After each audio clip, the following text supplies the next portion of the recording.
Pirates being fined by CAF is absurd. I went through both cases and I found their own eligibility disputes, matchday grievances, and on-field issues being completely scoffed at. This isn't a story about a club being punished for breaking the rules. This is a story about a staggering lack of consistency and why so many fans feel Pirates were hard done by.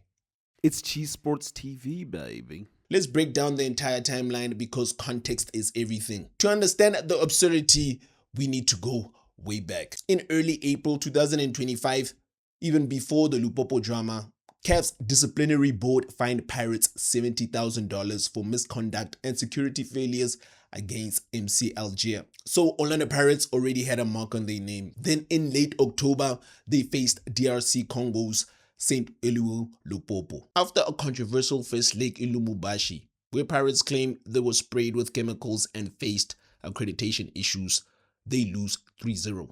In the second leg, Pirates win 3-0 but are tragically eliminated on penalties.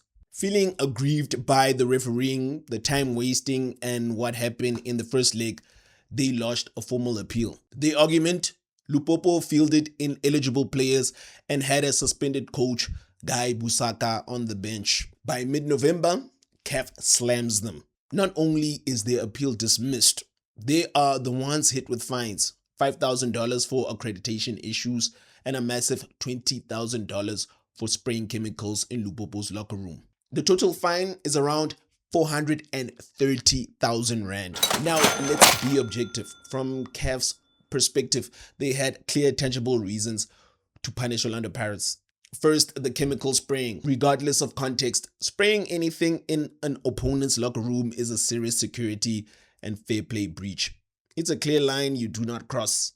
Second, accreditation violations. Denying your opponent proper access is a straightforward administrative failure.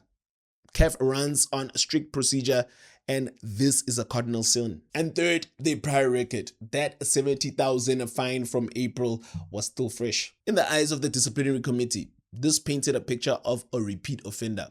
On these points alone, the fines, while harsh, are technically justifiable. But this is where the situation descends to absurdity. Because while CAF was swift and severe in punishing Pirates' infractions, they were dismissive and lenient when it came to Pirates' legitimate complaints against Lupopo. Let's break down the imbalance. 1. The eligibility disputes. Pirates argued Lupopo fielded ineligible players, Muala and Kashala. CAF's response: they simply confirmed the players were eligible without much public explanation. Case closed. 2. The suspended coach. Pirates pointed out that Lupopo coach Guy Busaka was on the bench despite a 6-month suspension from a separate under-20 affair. CAF's ruling: they acknowledged the suspension was real, but claimed it was not linked to these matches. So, no sanction for Lupopo. 3. Pirates' own grievances. Remember, Pirates claimed they were sprayed with chemicals and faced accreditation problems in Lubumbashi. There is no public record of CAF seriously investigating these claims or punishing Lupopo for them. Do you see the pattern? The same body that punished Pirates for accreditation issues didn't seem to fully investigate Pirates' own accreditation grievances. The same body that came down hard on a chemical spray incident from one side seemed to ignore the same allegation on the other. So were Pirates completely innocent? No, especially the one about the chemical spray. That warranted punishment. But were they treated unfairly?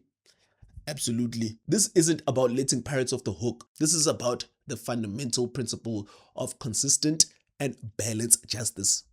Pirates were held to a strict, literal interpretation of the rules, while their opponents seemed to benefit from technicalities and a curious lack of scrutiny. They were eliminated in the most heartbreaking way possible on penalties. Then their attempt to seek recourse through official channels resulted in them being branded as the sole villains and hit with a massive fine, while their complaints were brushed aside. That right there is the definition of a hard dose of injustice. It's the imbalance that makes the fine feel so absurd. Yeah, this is a messy one. Do you think the fine was justified, or was it an absurd overreaction by CAF? Let me know your thoughts in the comments. It's your boy Cheese with a Z, not a SE. Amen.